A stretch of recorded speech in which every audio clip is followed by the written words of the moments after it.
माछ पत्र पोड़ा करने आमको यही सब सामग्री दरकार।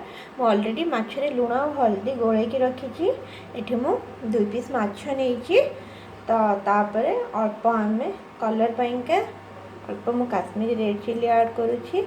एना मेथरे कंचा लंका भी ऐड करवा। तापर नेक्स्ट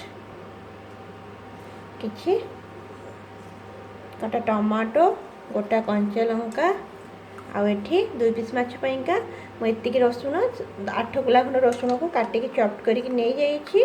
आउ कि पियाज एक ऐड कर दूची।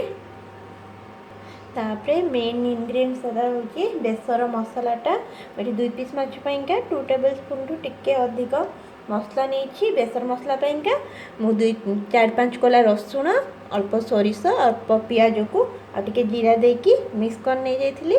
यहाँ को आम अल्प तेल पके नवा सोरष तेल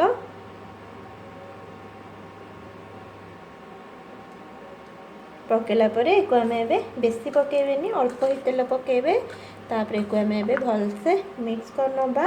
मुझे 2 पीस माछ पाइंका यही सब इनग्रेडिएंट्स यूज करी आपण जेतिकी माछ नौचंती से अनुसार आपण कम बेसी भी करि परिबे।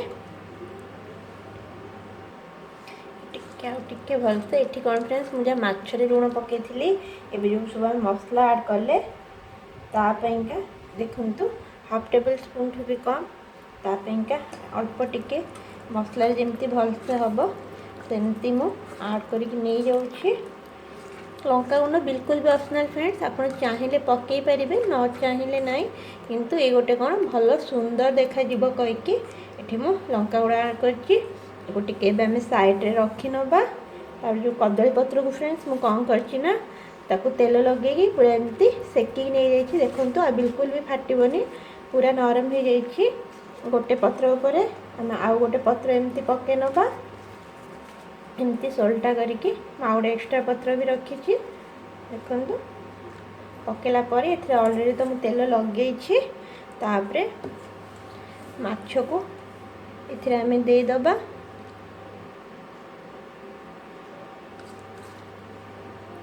तापरे मसला गुड़ा सब भलसे देदबा देला परे यार गोटे आम छोट पकेट बने नवा। ये फ्रेंड देखो मु पूरा सब गुड़ा पूरा भलसे नहीं जाइए। कंचा रसुण कंचा पियाज कंचा लंका टमाटोज बहुत ही बढ़िया फ्लेवर आसब तार। तापरे आपको आम भलसे पूरा फोल्ड कर नवा पूरा चारिपटू भलसे फोल्ड करेंगे जमी न खोल फोल्ड कर सारा परे तापरे आम सूतार को देखो फ्रेंड देखो पकेट पूरा मोर रेडी हो जाइए। एबे हूँ टिके भलसे को सुतुली धरिके भलसे कवर करके सुतुली पैकेट बने नवा। देखो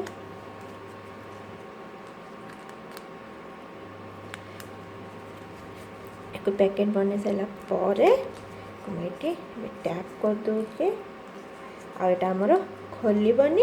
एबे नेक्स्ट मु कढ़ई गरम कर देकी तापरे एबे अल्प तेल पकेबा।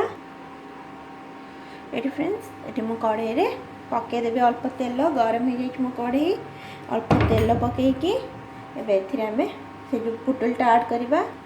आ गोटे टिप्स होची फ्रेंड जहाँ भी नेबे टिके लुहार नेबे लुहा कढ़ई हो कि लुहा तावा हो टिके गभीर जगह देखी नेबे जेमती आमर माछटा भलसे सीझिबो आ पोड़बनी। देखो मैं खाली गोटे ड्रप 2 ड्रप पाखापाखि तेल ऐड करदेली कि जहाँद्वारा कदली पत्रटा पोड़बनी ऊपर भलसे और भितर पूरा भलसे सीझिबो जरिब भी। टिके टाइम एबे हवापाइंका दबा टिके चारिपटू तेल स्प्रेड करने तापर देखो पैकेटा को यापर थोईदेली टिके हाई दबा 5 मिनट पाखापाखि तापर सिम कर नवा और को कभर कर नवा जहाँद्वारा माछटा भलसे सीझिब।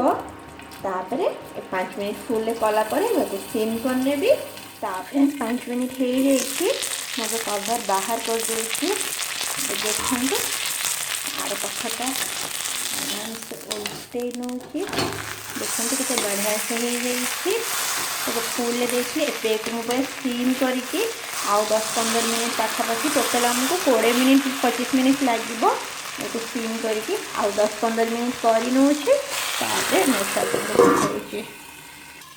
ये फ्रेंड्स आउे कवर बाहर करके चेक कर नवा देखो मैं आर पखटा आसी टर्न कर देखिए एपाखे हल्का हो आसला आर पटटा पूरा धीमी आंचरे पूरा भलसे करनवा फ्रेंड्स पखाल भात सहित केबे ट्राए करंतु बहुत ही बहुत ही सुंदर लगे आ गोटे हूँ फ्रेंड्स आम को चूली रे भी बनई पार बट समस्त पाखे आजिकल चूली अवेलेबल रोनी तो एमती आम गैस रे भी बनईकरी खाईपर ये फ्रेंड्स देखु आमर हो पूरा ये देखिपे पूरा दुई साइड देखो टर्न कर बढ़िया से पोड़ी जाइए टिके आम ए ठंडा हाँपाई दबा देन मुझे आपको सर्व करके देखा ये फ्रेंड्स गोटे प्लेट रे बाहर करके टिके गरम अच्छे सूताटा को भी मुझे बाहर कर देखो फ्रेंड्स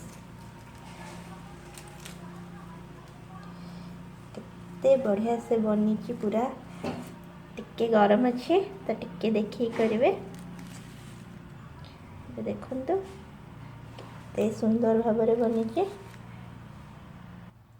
ये फ्रेंड्स देखो आपको टिके भांगी भी देखा भितर भी केते सुंदर भाव सीझी भी जाते बढ़िया से पूरा बनी पूरा गरम अच्छी फ्रेंड गरम गरम पखाल भात सहित हो कि गरम भात सहित हो सर्व करंतु बहुत ही यम और बहुत ही टेस्टी लगे फ्रेंड्स एमती थरे निश्चय घरे ट्राए करंतु आ यदि मो रेसिपीटी आपन भल लगुची तो लाइक करंतु चैनल टी को सब्सक्राइब करंतु पाखर थिबा बेल आइकन को प्रेस करंतु नुआ नुआ वीडियो रे नोटिफिकेशन पाइबा पाइंका फोन देखावा फ्रेंड्स आ गोटे नुआ वीडियो रे आ गोटे हेल्दी आ इंटरेस्टिंग रेसिपी सहित से तक की smiling take care thank you for watching.